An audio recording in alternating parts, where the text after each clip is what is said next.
Latest on actor Sanjay Dutt, who has moved the Supreme Court, saying he needs more time now to surrender in the Bombay blast case, where he needs to spend another 3.5 years in jail. He has sought 6 months' time to surrender. In fact, lawyers filing a petition on behalf of the actor and 70-year-old convict Zebunissa Qazi and 2 others who are more than 80 years old for their prison terms to be kept in abeyance till the Maharashtra governor or the President of India decide on petitions seeking pardon for them.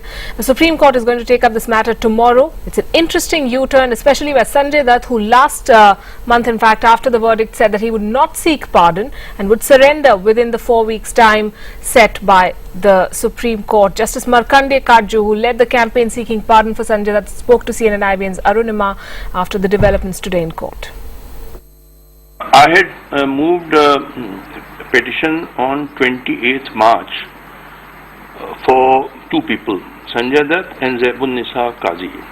Then on 1st April, I moved 2 more petitions for Sanjay Dutt and Zebunissa Qazi, in which I said that until the pardon petition is decided, the President should kindly grant a respite or reprieve or suspension of sentence. Until their pardon and respite petitions are decided, they should not be made to go to jail. So are you now hopeful that now that this petition has been moved, there could be a positive order for Sanjay Dutt?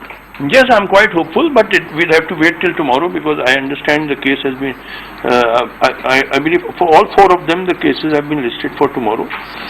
I am quite hopeful. There is nothing in Article 72 which says that if once the pardon petition is rejected, a second cannot be filed. And our correspondent Manisha Mahaldar was outside Sanjay Dutt's home. Here she was with all those details on Dutt moving the Supreme Court. With only a few days remaining for Sanjay Dutt to surrender after he was convicted by the Supreme Court in 1993 blast, Dutt has moved Supreme Court seeking more time to surrender, moves in similar lines as Zebunissa Qazi, saying that his punishment should be kept in abeyance until the Maharashtra governor or the President decides on pardon punishment. Meanwhile, you can see that his residence in Bandra, Imperial Heights Periphery, has been covered by this green cloth to avoid any media intrusion.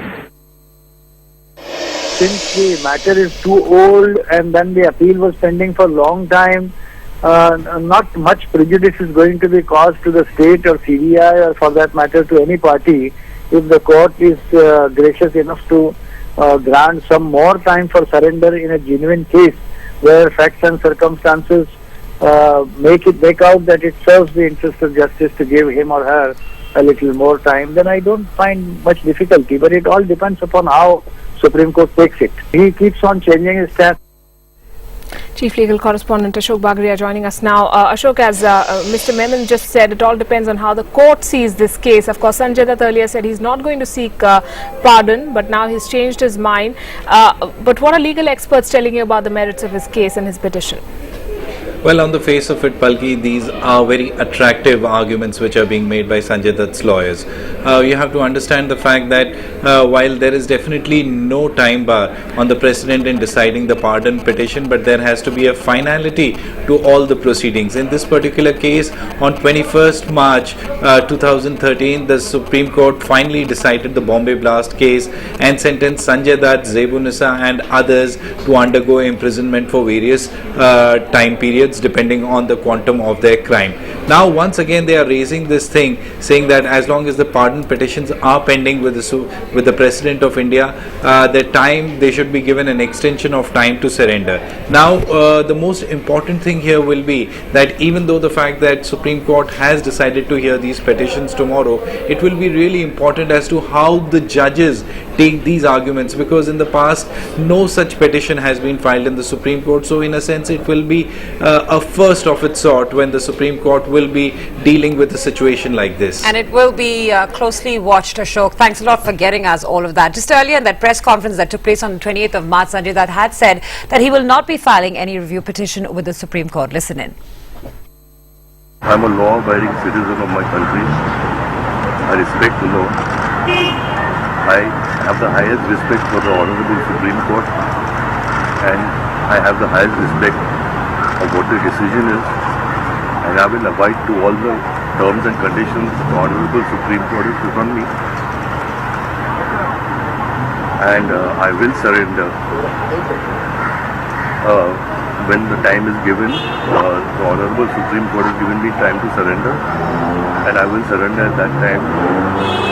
All I can tell you all is that I have not applied for any pardon. There are many other people who deserve pardon, and I just with folded hands want to tell the media, the honorable citizens of my country and the senior media people is that when I'm not going for a pardon, then there is no debate about it. He said, I'm not going for a pardon, there's no debate about it. Let's see how that changes.